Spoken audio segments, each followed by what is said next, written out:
what am I doing over here?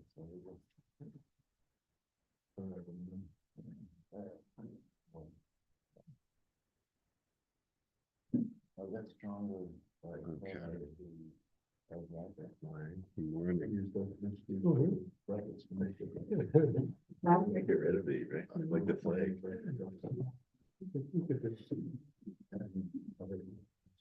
All right, so we were just starting. Here we go. So we had just started this tshuva yesterday.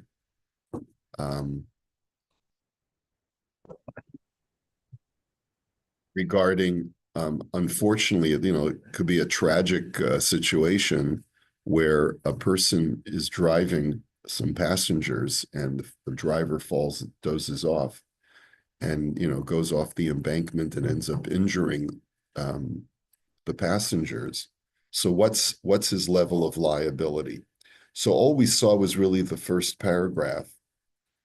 It got us into a discussion of what does Beis Din do nowadays as far as additional damages?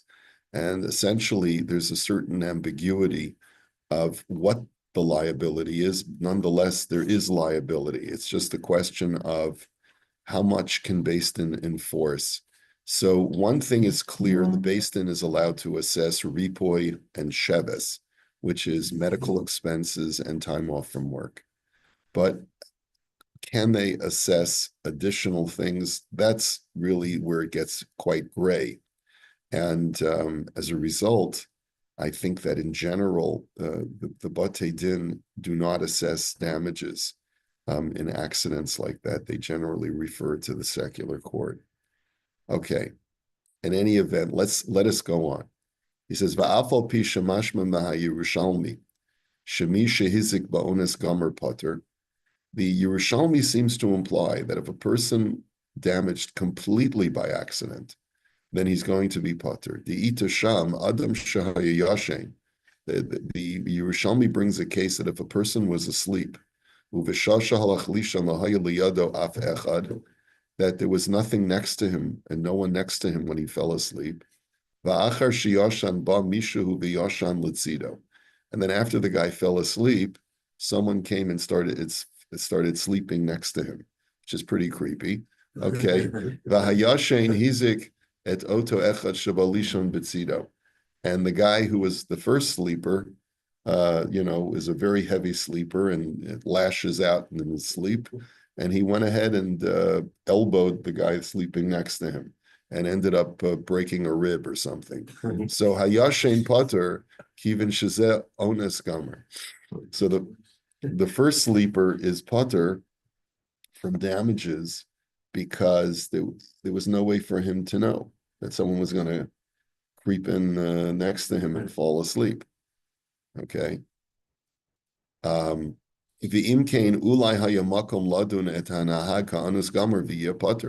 Maybe we could judge the driver as a complete anus for going off the side and then say that he's potter. We'll skip the footnote for now. He says ze'eno, but that's not a good analogy. The kavar kosav ha'or zarua bedin shomer al kesef chavero v'nirdam, because the Or Zarua talks about a case that if you're assigned as a guardian over your friend's valuables and you fall asleep, and someone comes, you're a hired security guard and you fall asleep, right?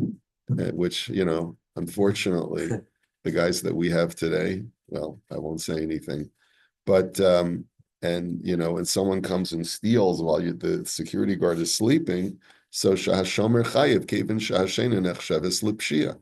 He says the Shomer is Chayev because falling asleep while you're on the job is not considered an onus. That's called the Pshia. That's an act of negligence. The Imkain, that being the case, Nachshiv Esmasha Nirdam Ka'oines, Mikol Makom Zehu Machmas Shelo Yashan Kol Tzarcho Lifnei Hanasiya. He says, I'm sorry, and even if we'll consider falling asleep at the wheel as some level of oines, but why are you falling asleep at the wheel? It's because you didn't have enough sleep before you started driving. V'dino kidin tchilaso b'pshia v'sofo ba'onas shechayev. And therefore, you started off with pshia. In other words, if you start on a trip when you know that you haven't had enough sleep, then even though you fall asleep by accident, because you didn't intend to, but you started off with pshia. You started off a series of events negligently, and even though the event itself that occurred later was anus, anytime it starts off through pshia, you're going to be liable. That you should have slept a full amount before you went on your trip. And if you have narcolepsy, then you shouldn't be driving. He says, and even if you did it fully sleep, let's say you say, no, I feel fine, but it's an 8-hour trip or whatever.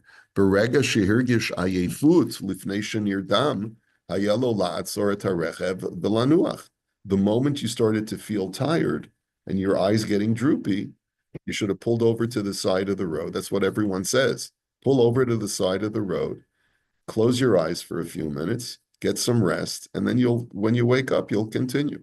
The kaven shalonach v'himshich linsoa, the garam lituuna, but since you didn't, and you continue driving, and you caused this accident, chayiv l'shalim demei hariboy v'hashaves, then you're going to have to pay at the minimum medical expenses, time off from work, and to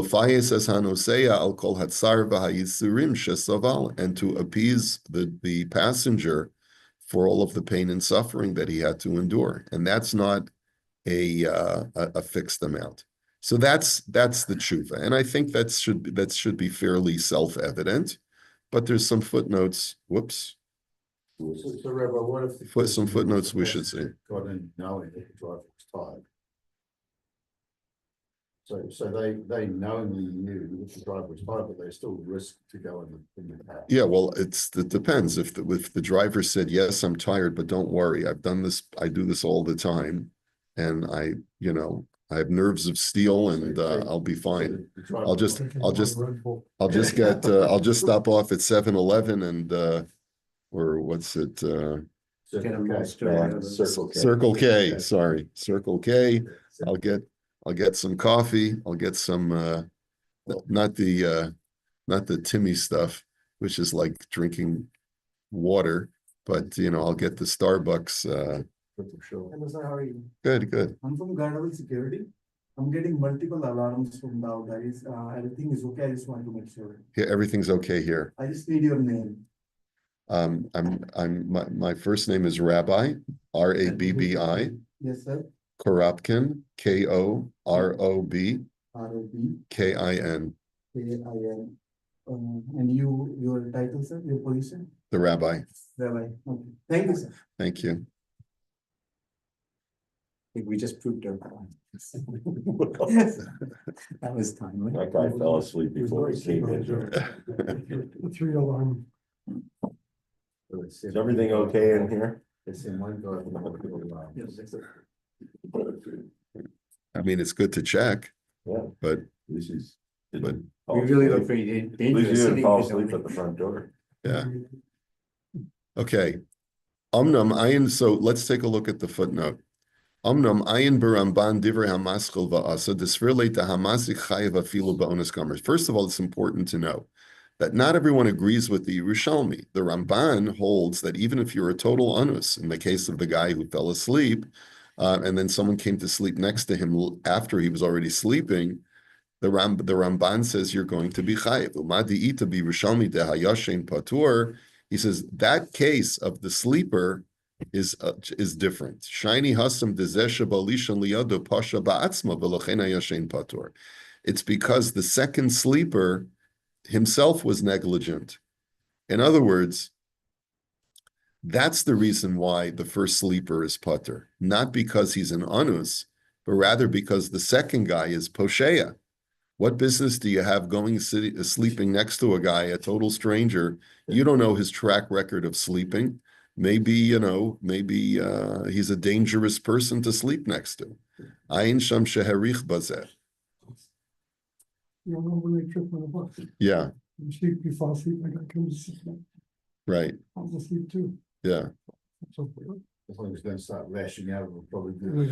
Well, that tragic event in Manitoba somewhere. What happened in Manitoba? Some guy was in attacked Jordan. someone on a bus, on a Greyhound bus. That was where they. And they slipped, yeah. Slipped the guy's throat. That was. While he was sleeping? No, the guy was a little bit. But no. Right, but I'm just saying it could happen. He pulled a knife while he was on the bus, slit somebody's throat. Christmas, I don't think Christmas was asleep. They killed him. Right, but I'm just thinking. The person was asleep? No, I don't think Christmas. Oh, boy, That was. you just gave me, Wow. you It was just, quite a while ago. you just reminded me why I'll never take an overnight Greyhound bus. One of many The reasons, I The think. shares went up after. Yeah.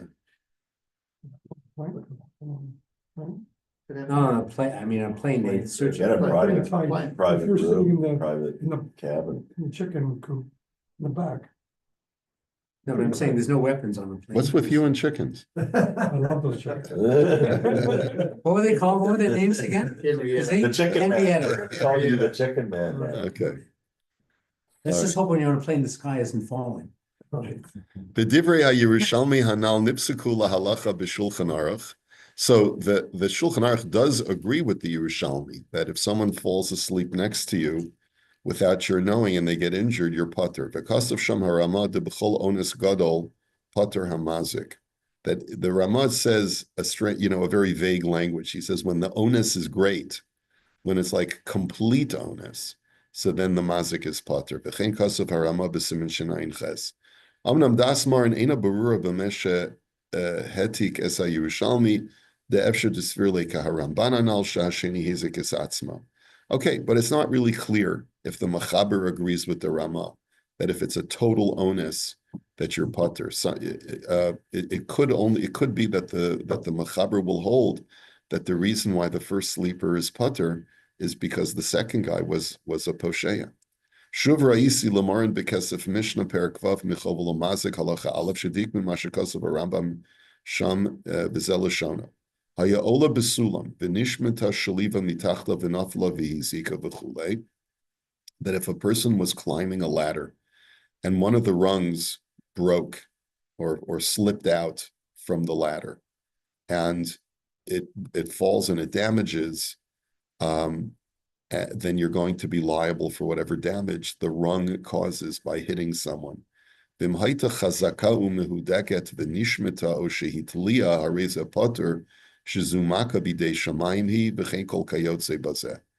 if the rung was sturdy, in other words, you checked the ladder before, and it was perfectly sturdy, and then all of a sudden you start climbing it, and out of nowhere the rung breaks and hits someone in the head, you're going to be pater. He says, why? Because shazu maka bidei shamayim hi. Because this is considered to be a blow that came from heaven. You had nothing, you were not a party to it. In other words, there are certain situations which you can call an act of God, even though there was some participation in it. The Diek HaKesef Mishnah, so the Kesef Mishnah writes based on that language of the Rambam, Mized Svirle Demazik Ba'onis Gomer Potter Ayin Sham, Hare V'Hare Divrei HaRambam Anal Nifsaku B'Shulchan Aruch Mashmin Svirle Lamar Demazik Ba'onis Gomer Potter. So it sounds like the Machaber also holds that when you're completely blameless, because there was no way for you to have anticipated this damage, then you're going to be pater. But in any event, that doesn't apply to a guy who falls asleep at the wheel. There's clearly negligence involved over there. And then, If you're chopping wood with an axe and the head of the axe flies off, you're held up. So normally, yes. Normally, so yeah. in the case of the ladder, if the person just walked up the ladder and the rung broke, wouldn't that fall under the same thing? They didn't check the ladder? Normally, because you didn't check it properly. You didn't check it properly. But if a person checked everything properly and it's still something happened, so then that's where we're saying it's onus gadol. Okay. So in Ostalid, he says, Ein b'shut vayan David. Shemitchila hevi shekasav bal shilos atshuvas moznei tzedek shenahag shenirdam ba'ones poter min nezikin. Amnam chalak sham al dvar v'kasav dahavi pshia v'lachein chayev. So clearly you see that there's a bit of a machlokas here. There is one sefer from the sefer Moznei Tzedek that if a driver falls asleep by accident, he's going to be potter. But it seems that that is disagreed with. Va'ain b'shut shevet halevi, Rav Vosner, shehiskim lidvarav demishanirdim be'emtza nesiya habipshia. He agrees that if you fall asleep in the middle of the drive, you're a posheya. Because of Sham di imanahag nirdam b'nesiya harucha miyad karov litchilat hanesiya less din v'dayin shechayev mishum shepasha b'nafsho. He says that he writes that if the driver falls asleep on a long trip, but he falls asleep right at the beginning of the trip, so then obviously he's going to be chayev, because there's a negligence to himself and to others. Shelo yashan maspik v'hichnis atzma b'nesiya kazos, and you allowed yourself to drive. Ibira in ira ha'oines karov l'sof hanesiya, but if the slumber took place towards the end of the drive, shederech ha'olam shegamim ha'yashin v'ha'yamaspik lo mikol mokum harbi pamim nofeles tardema ala anoshim al yedei nesiya arucha b'prat b'cheshchas laila. He says that even if a person got a full amount of sleep, but sometimes when you're on a very long drive, it can happen that towards the end of the drive, you start to doze off, especially if it's in the dark of night. It gets hypnotic. Yeah. Then it's a little bit harder to make the case that he's a posheya, that he's negligent. Well, as the rabbi said, he should have pulled over. But he should have pulled over. That's exactly what Rav Shiraga said. Amnam ayin b'shut vayanda v'shekasav degam b'zeh yesh l'chai v'tanahag degam im yashin kol tzarcho lifnei hanesiya. But the Sefer Vayan David says that even there he's a posheya, because if he starts to doze off, he slept the full amount. He should have pulled over to the side of the road and rest. And therefore, if he continues driving without doing that, and then he dozes off, he's going to be liable. V'chein ayin l'Rabbeinu Hagadol b'shut yabia omer shekasav kain. Rav Ovadia writes the same thing. V'od sham b'sof hatshuva shehevias divrei hashut vayan David hanal v'hiskim l'dvarav v'chein kasav b'sefer Mishpat hamazik. So there's a number of svarim that all agree to what Rav Shiraga has just written, that in that kind of situation the driver is liable. Okay. So. Unfortunately, it's happened in our own community. There's a young man who comes quite often to shul who has sustained permanent brain damage as a result of being a passenger where the driver fell asleep. When I was growing up, there was a young man in my community who passed away also because he was part of a group of guys who were driving cross country. And the one guy who was driving that time fell asleep and they went over a cliff. Whoa. Yeah.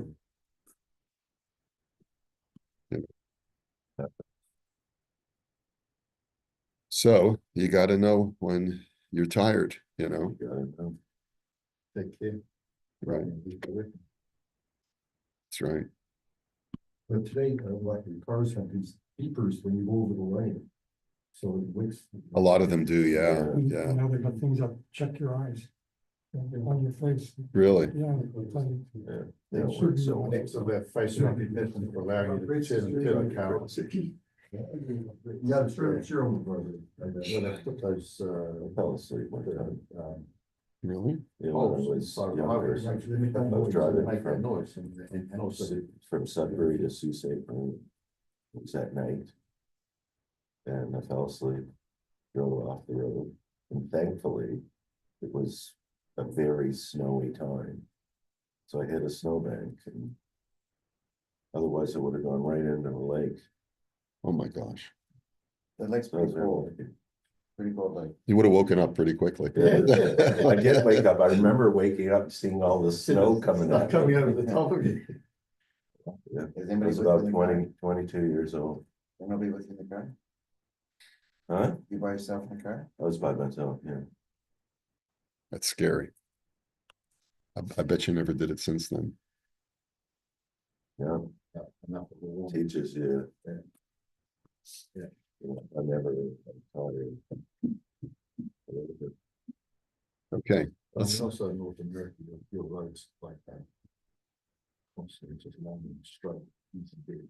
Yeah, Driving in New Zealand, there's a lot of this, you know, single lane highways, it's like it's a different story.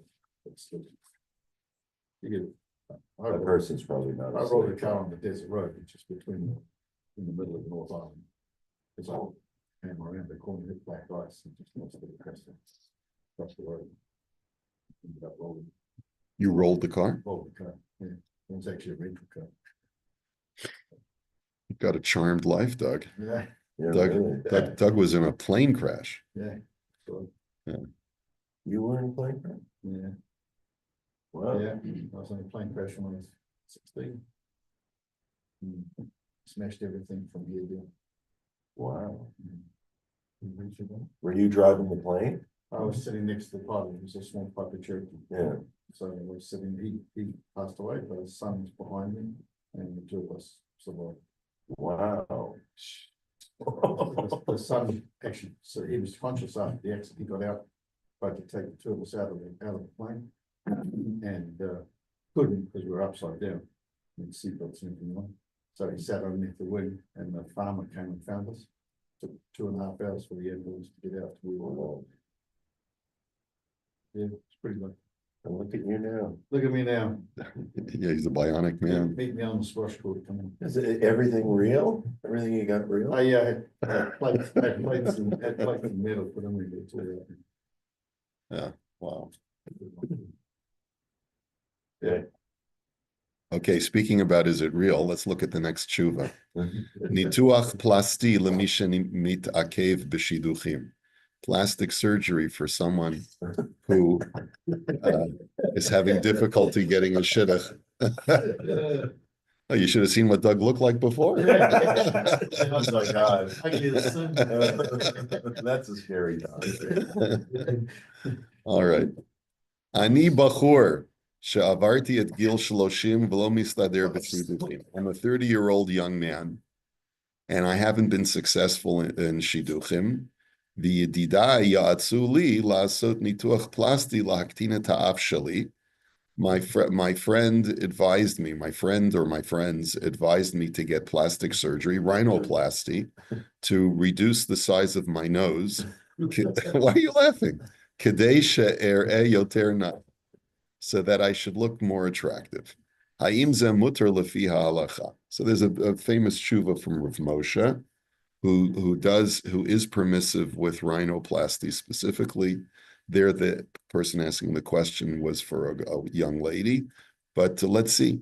Okay, let's see. What are the issues, do you think? What would be the problem of getting a plastic surgery? Deceiving somebody, your kids are gonna have big noses. And I know. Why, did someone you marry have A rhinoplasty? big nose, no. You do? That's a pretty big deal. Anyway. It's hanging out with all the chickens. Okay. It's a beak, it's a nose. One of the things would be that every time you do a weapons, something go wrong and you could, Exactly. Ron says, is a person allowed to submit themselves to go under the knife and under anesthesia if it's purely elective for cosmetic purposes? That's the real issue. Is that what right do I have to potentially endanger myself by going under the knife? Okay. All right. So Is the issue endangering yourself, or is it that you're changing something Hashem gave you? Or oh, that's another issue. Yeah. Now, I mean, plastic surgery and. Like, it's not life-threatening. Techniques of surgery, I mean, the number of deaths, the number of successes is. is minuscule. Yeah. Yeah, so I mean, you know, while it's a concern, it wouldn't be high on my list of that, but anyway, I think Wayne's comment is probably more than one. Yeah, Yeah, okay. because things don't go wrong here. Well, I feel sorry for this guy that he thinks if he changes the size of his nose, he's gonna get a girlfriend, but that's beside the point. Well, you never saw him. Yeah. Yeah, Oh, well, it could be like, Cyrano de Bergerac, Well, I think you say that people that change their nose, like nose jobs, that it helps. yeah, for sure, I'm sure there's especially some- I'm sure there's some- for, It helps in the dating game and all that. Oh, for sure. yeah, Wayne, you should try. Kids coming in. You gotta find someone that likes big noses. All right. Kasav Harambam, Sha'asr la'adam lachvol bein ba'atzmo bein b'chavero. So the Rambam starts off quoting the Rambam. He says that a person is not allowed to injure either himself or his friend, even if the parties are consenting. Amnam harama pasak da adam rashai lachvol ba'atzmo litzorech. He writes that a person is permitted to injure himself if there's a need for it. Well, we have to now see what we're talking about. Because of a Beis Yosef Shalom came midivrei haGemara b'Bava Kama. This is based on a Gemara that says as follows: She'omeres al Rav Chisda dechashay holich ben hakotzim. They say about Rav Chisda that when he would walk among the thorns, I guess there were thorns and thistles on this pathway, ayom merimit bigadav shelo yikru. He would lift up the hem of his tunic, so to prevent it from tearing. He says, Afal pish al yedezeh hayagufu nechval mehakotzim. Even though by lifting up his clothing, he was exposing his skin to the thorns. So why would he do that? He said, Va'amar shagufo mala arucha ma she'en kein habegadim shenikru ein lahem takana. And his argument was, no, so I'll bleed a little bit, but it'll heal. But if I tear my clothes, I can't afford a new tunic. So it's a good argument, no? Like if you only got one set of clothes, and it's a question between getting scratched and bleeding a little bit and losing your clothes, I guess, Legal insurance. He's gonna put the cloak down, get it all blood. Maybe he couldn't afford the thread. Shma mina da adam rashai lachvol ba'atzmo litzarch. So you see from that Gemara that it is permitted to injure yourself if there's a justifiable need. There's also a story in the Gemara in Tainus, Daf Chaf Gimel Amid Beis, with Abba Chilkiah, the Makor Baruch says. So let's just take a quick look at that story. Gemara Tainus Chaf Gimel Amid Beis. Sefaria.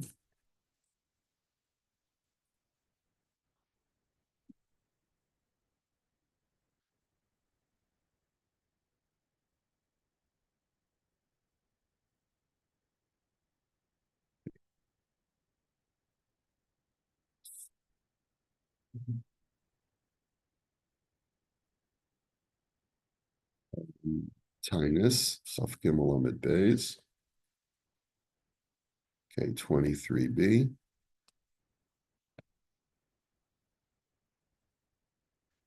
Okay, let's search for Abba.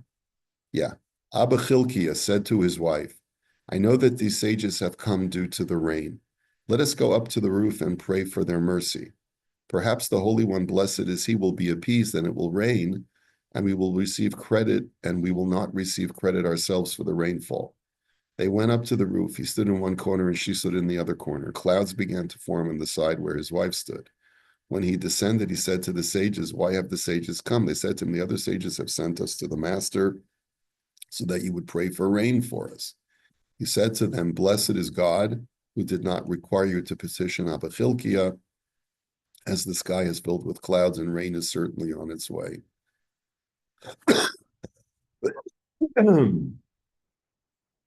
So they asked him, tell us, when we started following you, and why did you carry your cloak on one of your shoulders? He said it was a borrowed robe. I borrowed it for the purpose of wearing it, but I did not borrow it for that purpose, to place wood on it, and therefore I did not have a right Yeah. Oh, they said to him, what is the reason that when the master reached shrubs and thorns, he lifted up his clothes? He said to them, this flesh will heal if it is scratched by thorns, but this garment will not heal if it is torn. So it's the same argument as the one in Bava Kama. It's not a different story. It's basically the same idea. So we see that people were so abjectly poor, they couldn't afford to replace their clothing if it got torn. You had to be really careful. And so people would be willing to subject themselves to injury in order to avoid that. All right, we'll continue this tshuva, Mirz Hashem, next Monday. Have a great Shabbos, everyone. I can't believe it's another Shabbos already. Another week. Time is going like crazy. Okay, Shabbat Shalom, everyone. Enjoy your turkey dinner.